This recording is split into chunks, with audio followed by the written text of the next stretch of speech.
What is up, my Grom fans from Walt Disney World in Kissimmee, Florida? Well, Orlando, whatever you guys want to call it today. We are out on a little bit of a cool evening here. I actually have my leather gloves on because my fingers are actually pretty cold. I think it's only in the 50s right now. And for Florida, it's not the best feeling in the world, especially when you're not used to it. And two, we got the humidity, so it's a wet cold and it sucks. So I figured we'd go ahead and do a little bit of drive today. We're heading into, we're gonna go by Disney, but we're actually gonna cut around and go somewhere else. We're gonna take you on the interstate here and let you guys see a fun fact that I get all the time. This bike's useless. You can only do a certain amount of miles an hour, blah, blah, blah, blah. There's Hollywood Studios, by the way. There's the entrance to it. And I figured we'd go ahead and put this little Grom to the test. Is it, in fact, a good bike for the interstate? Or do you really actually need a bigger bike? Honestly, it's a lot bigger than 125cc. Without going ahead of questions, you probably guys know that this isn't a fast bike by any means here. And we're going to show it to you real quick here. So what I'm going to try and do is I'm going to try and scoot back, get onto Interstate 4 that runs through Orlando, head from Disney up towards downtown Orlando. And you guys come along with me to ride, and I hope you guys really do enjoy it. So here we go. Say bye-bye to Disney World. Walt Disney World is straight ahead, about a mile down the road. Then, of course, everything else is just around it. You guys know the deal if you guys have been here before. Tower Terror, always love that. Here we go. Let's get on to I-4, and let's go have some fun. Woo! Pray for us now. We're about to hop on Interstate 4 and head towards Orlando. If you guys don't know about Interstate 4, they just had a recent article on it.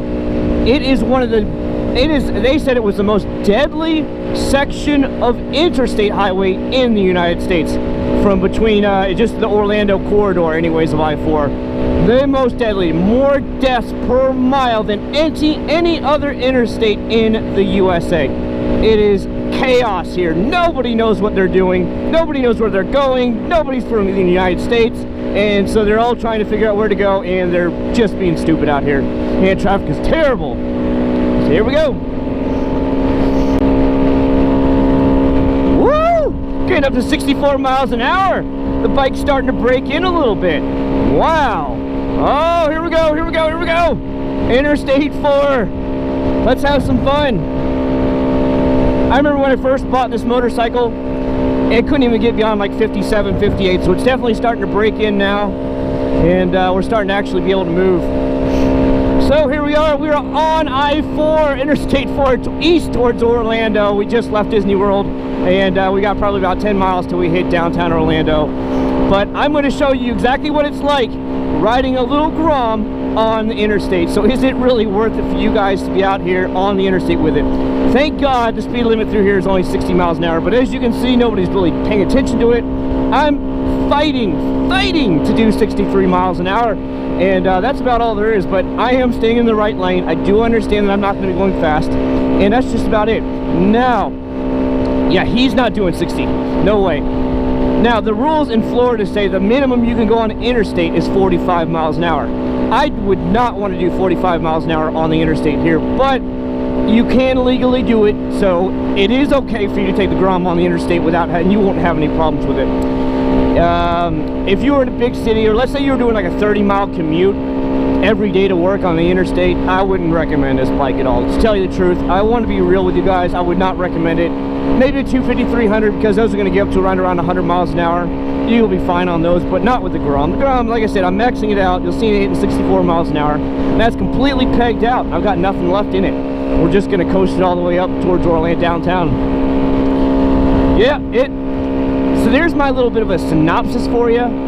It will, in fact, get on the interstate for you, but are you going to be doing 70 miles an hour like the rest of the, once you get outside of Orlando, it goes back to 70 miles an hour, where we are here in Florida, and I'll never be able to do it, so I'll be always the guy trolling the right lane, all the way, everywhere I go. And so if you're okay with doing that, sure, you can definitely go ahead and do it, but if you're not okay with doing it, then I wouldn't recommend it at all. You know what I mean? It's just, it's not something I would definitely recommend.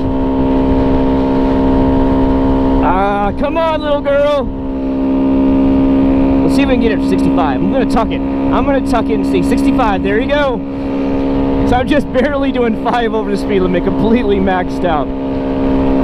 And I really do hope this helps you guys out. So it proves that you can take it on the interstate, even if it's 70 miles an hour. You could definitely take it on the interstate, but stay your ass in the right-hand lane. Don't be that guy in the left lane that's sitting there doing the speed limit or under the speed limit. I'm sorry, I can't stand those people.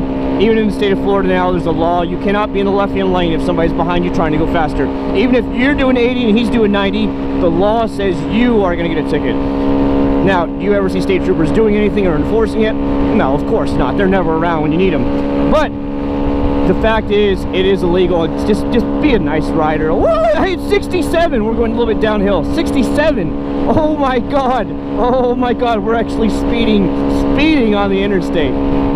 Oh, this is gonna be fun. I'm gonna try and head downtown tonight. Maybe get some pictures and stuff like that. And if you want to come along and hang out with me anymore, that's fine. But I really do hope this helped answer some of the questions out there of taking a Grom on the interstate.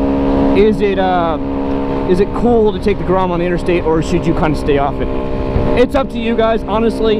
If you got the guts to do it, go for it and take it. But if you're going to use this as a daily rider every single day, do 30 miles, nah, man, I would honestly pass. Get yourself a bigger CC bike, and I think you'll be a lot better off. So, here we go. At least we don't have traffic right now. Normally, I tried to do this the other day.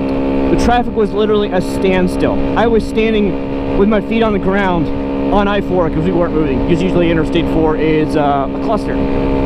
That's all I'll say about that. So, I hope you guys really do like this little bit of a trial video as we took the Grom on Interstate 4. I hope it helps you out. And Groms are a blast. They are perfect for city use, perfect for it. Long distance interstate you run, I wouldn't really recommend it. Not unless you're completely bored and you really want to push the limits of you and your bike. So guys, I'll see you all at the very next video. Take care, leave me a slam and a thumbs up, subscribe. Here we go. And I'll see you all at the very next video. I think I might go head to downtown, take some pictures, or maybe go by Universal Studios. Universal Studios is right up here on the left, about 3 or 4 miles up the road. So we'll see how it goes. All right, I'll talk to y'all later.